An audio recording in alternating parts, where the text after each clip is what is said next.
Hello Pisces, Sun, Moon Rising, and Venus Signs. Kumusta kayo? Sana po ay nasa mabuti kayong kalagayan.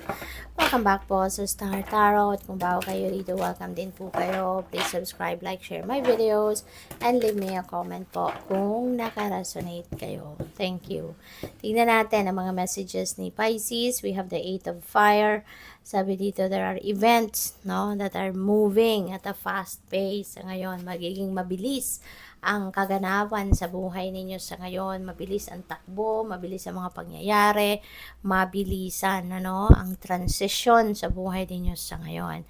Mawawala na, malilift na yung mga delays, yung mga blockages na yan, yung mga yung nagkaroon kayo ng pause sa mga ginagawa ninyo, that will be lifted na from here on.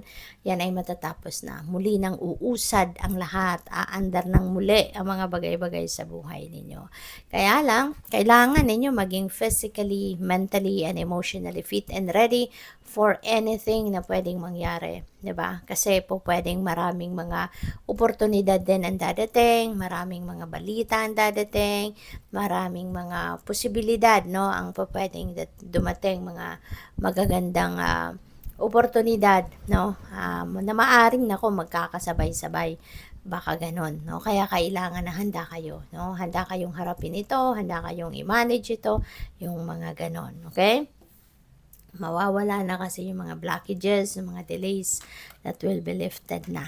At sa mga bagay na yan, siguro dahil sa dami ng pwedeng dumating, kailangan ninyong magdesisyon, kailangan ninyong mamili. Kasi baka mayroong mga iba't ibang oportunidad na baka nagkaka-interest kayo sa mga yon, pero you only have to choose one or two, 'di ba?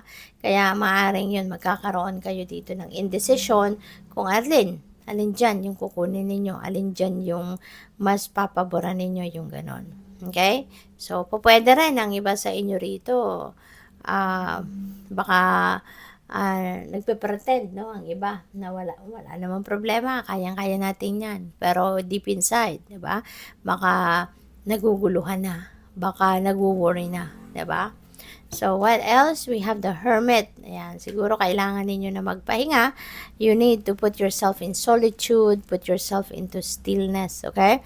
Then spend time in quiet meditation. Kasi nga naman, meditation, when you are doing meditation, it bring answers. Diyan talaga yung parang nakikipag-usap kayo sa soul ninyo, sa universe, 'di ba? When you are meditating, malalim at ano kayo dito. When you are doing meditation, parang nandoon kayo sa different dimension, naki-clear, 'di ba? Yung isip ninyo, yung nararamdaman ninyo gumagaan. Kaya pagkatapos ng meditation, 'di ba? Parang feeling light talaga, Kung hindi pa ninyo nasusubukan, subukan ninyo 'yan para maintindihan ninyo din ang sinasabi ko, 'di ba? But for those of you, na nakapag-meditate na, 'di ba? Ang gaan-gaan ng pakiramdam, ang gaan-gaan ng damdamin, ng isip, 'di ba? Parang clear, nawawala yung mga mind chatter, nawawala yung mga negative thinking, 'di ba? Nalilinis parang ganon. So, tingnan natin kung ano ba ang mga kaganapan.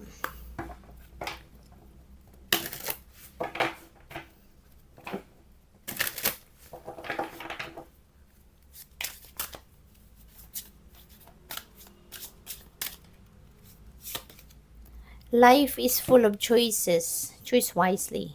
Make choices that bring you closer to becoming the best version of yourself. Ayan. So, marami sigurong choices dito na kinakaharap si Pisces. Maybe ang dami mong opportunities, and possibilities that are coming your way sa ngayon. At yung mga yung mga choices na to, will bring you to become the best version of yourself, Baka yung mga choices na to, ito yung magdadala sa iyo sa sa pag-evolve into the best version of yourself. Kaya napakaganda. So, we have let music lift you up and fill your heart with joy. Okay? Baka kasi mahilig din talaga kayo sa musika, Baka mahilig kayong kumanta or makinig sa music or tumugtog, no, magsulat ng kanta. So, siguro yun ang hilig ninyo. Pero for some reason, baka hindi nyo na yan nagagawa lately. No? Kaya, ayan, reminder ito sa inyo. Ibalik mo ang musika and allow music to lift you up. 'Di ba? Para mapasaya kang muli, mapangiti kang muli. Okay? Dare to dream, think big, make goals, take action, work hard, believe in yourself, and trust God. Yan, parang formula na itong binibigay sa'yo. Mangarap ka, 'di ba? Think big, mangangarap ka lang din naman, mangarap ka na ng bongga, 'di ba? And make goals. At ang mahalaga din para ma-enjoy mo 'yan, mga pangarap mo, madala mo sa realidad mo, mag-take action ka. Pagsikapan mo, pagtiyagaan mo, mag-ano ka, magsikap, as in mag-work hard ka at para magawa mo yung mga dapat mong gawin at ma-achieve mo kung ano mga dapat mong ma-achieve. Okay? Or yung gusto mong yung mga pangarap mo, madala mo sa realidad mo. At importante din, magtiwala ka sa sarili mo. Magtiwala ka sa kakayanan mo, sa capabilities mo. At magtiwala ka sa Panginoon. Okay?